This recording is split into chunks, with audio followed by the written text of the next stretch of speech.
영화 속 빌런들 여러분은 어떻게 보고 느끼시나요? 이상하게도 저는 초등학생 때부터 유독 빌런을 좋아했어요.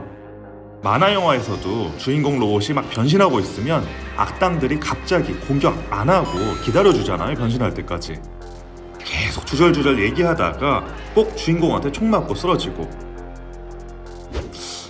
제 생각에는 이게 영화가 현실이 아니잖아요. 그래서 뭐 지구 최후의 날이나 아마게돈처럼 막 도시 폭발하고 이런 장면도 좀 보고 싶은데, 빌런들이 재구실 못하는 모습을 볼 때마다 어린 나이에도 그게 그렇게 안타깝더라고요.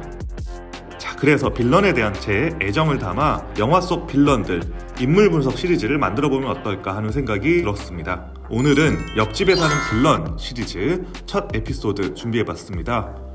경주 최씨 충렬공파. 경주 최씨 충렬공파 35대 손 가운데 가장 유명한 그 인물, 건달도 아니고 시민도 아닌 반달, 범죄와의 전쟁 최익현이 바로 오늘의 주인공입니다. 내가 이 새끼한테 너그 서장이라 임마. 같이 밥 먹고 사우나도 같이 가고 이 새끼야 마 다 했어. 자, 일단 이 인물 범상치 않습니다.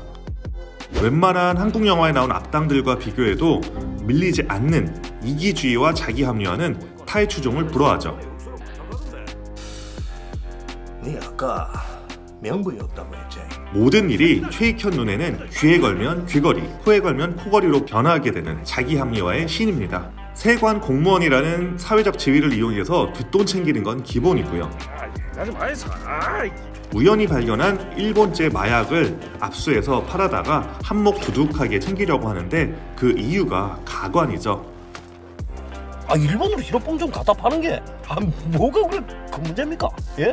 일제시대에 한국이 36년 동안 시달렸으니까 이제는 우리가 마약을 만들어서 일본에 되팔고 일본인들을 중독시키는 게 애국이라고 얘기해놓고는 애국이 별겁니까? 예? 나중에 자기에게 돈이 된다 싶으니 뒤돌아보지도 않고 일본 야쿠자들과 거래를 하죠. 이거는 뭐랄까, 소시오패스도 아니고 반사회성 인격 장애도 아닌 한 가지 타입으로 분류하기 힘든 성격 유형인 것 같아요.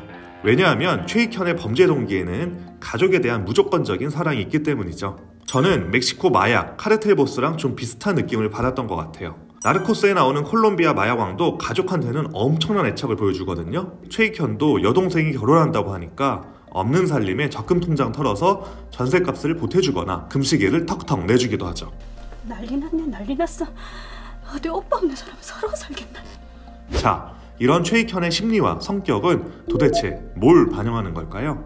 제가 보기에 최익현이라는 인물은 산업사회의 초기 단계를 살아가는 아버지의 극단적인 상징가더라고요. 자, 산업사회라는 게 농경사회에서 보통 도시로 넘어오는 과정에서 발생하잖아요. 그 과정에서 법이 지배하지 못하는 빈틈이 생겨날 수밖에 없는데, 이런 법의 빈틈을 이용해서 이익을 챙기려는 사람이 바로 최익현이라고 볼 수 있죠. 농경사회에서는 사실 거창한 법률이 필요 없습니다. 윤리와 도덕만으로도 충분히 행동이 제어되거든요. 왜냐하면 농사를 지으면 마을 안에서 서로 돕고 살아야 하고요. 누가 게으르고 누가 부지런한지 평판이 다 돌거든요. 그래서 농경사회에서는 관계가 중요합니다. 누가 누구 아들인지, 누구 아버지인지가 그 사람의 정체성을 그대로 보여주는 거니까요. 반면 산업이 발전하면 도시가 성장하고, 도시는 이곳저곳에서 모인 서로 모르는 남남들이 만나면서 물론 서로 돕기도 하지만 뒤통수를 치거나 서로 이용하는 상황이 발생하게 되죠. 따라서 범죄가 발생하더라도 그 상황을 참작할 법한 공동체인 농경사회와 달리 도시에서는 누구나 수긍할 만한 객관적인 법에 따라 처리하게 되는 거죠. 법대로 하자라는 말은 도시가 발생하면서부터 생겨난 말이라고도 할 수 있습니다. 이런 면에서 보면 최익현은 농경사회의 특징을 고스란히 갖고 있는 인물이라는 걸 알 수 있죠. 경주 최씨 충렬공파 35대 손이라는 타이틀로 경찰서장, 부장검사 백을 얻어 구치소에서도 풀려나고, 나중에 정치로도 인맥을 뻗어가게 되는 모습은 농경사회의 관계를 정체성으로 해서 나는 법을 무시해도 괜찮다라는 합리화로 이어지게 되죠. 1980년대, 90년대 초만 하더라도 운전하다가 과속을 하면 단속하는 경찰관에게 뇌물을 슥 찔러 넣는다던가 해서 빠져나가는 게 가능하기도 했죠. 그런데 지금은 칼같이 CCTV로 잘라내서 개입할 여지를 없애버린 것도 도시화가 많이 진전된 사회에서의 법을 보여주는 셈이죠. 그런 의미에서 최익현이 기를 쓰고 자기 아들을 검사로 만든 점은 의미심장합니다. 사실 최익현도 알았다는 거죠. 이제 사회가 변할 것이고 자기처럼 주먹국으로 하면 안 된다는 걸, 그리고 법을 통해서 영향력을 펼쳐야 한다는 걸 말이죠.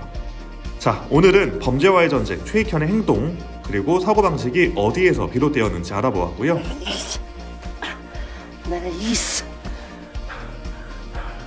다음에는 최익현의 손잡벌되는 빌런, 최영배를 알아보도록 하겠습니다. 지금까지 염려산 빌런 분석이었습니다. 감사합니다.